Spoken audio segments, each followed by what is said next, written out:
4-year contract with the United States Marine Corps, which is typical of most armed forces in the U.S.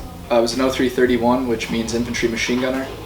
I was also a squad leader during my second deployment, and I had a secondary MOS, which was a marksmanship coach.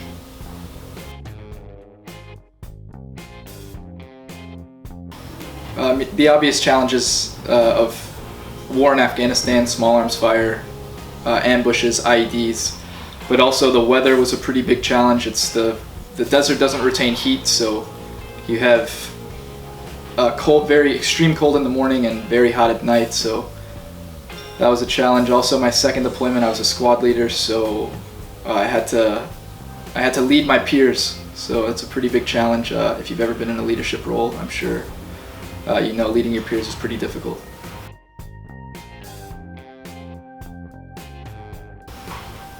My experience from the Marine Corps and Afghanistan probably taught me the two biggest things would be preparedness and escalation of force.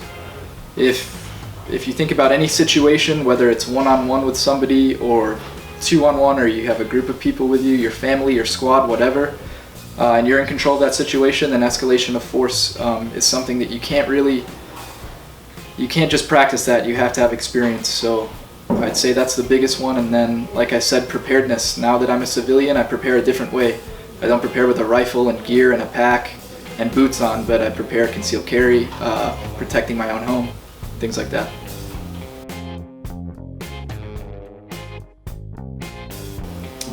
The upcoming courses are on weapons maintenance and a VIP protection course. So I think a lot of people feel that that's solely for law enforcement or military, where it's the complete opposite. If we have military and law enforcement that operate together, then we section those guys off as we run these drills.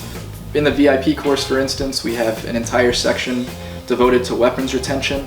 What you should do with a small group protecting a VIP, or even like an individual or 2 or 3 individuals. So that could be you and your wife and your child. It could be you and your child. It could be you and your wife. Or it could be a large group and you have a squad of police and you've just arrested somebody and you're still in a hostile environment. So it's a very broad span, and we have 5 days. The way it works together and how the course is worked out is pretty much for everyone. Yeah, I mean, like I said, it's for everyone. You can bring you and your wife if you want. There's a lot of weapons retention and tactics you can use in your own home. Also, since we aren't doing a CQB course this time, there's going to be a lot heavier CQB, which there's a lot of good techniques for home protection as well in there. And I think obviously everybody should have a plan. I live alone in Miami, and I pray that 5 guys run through my door.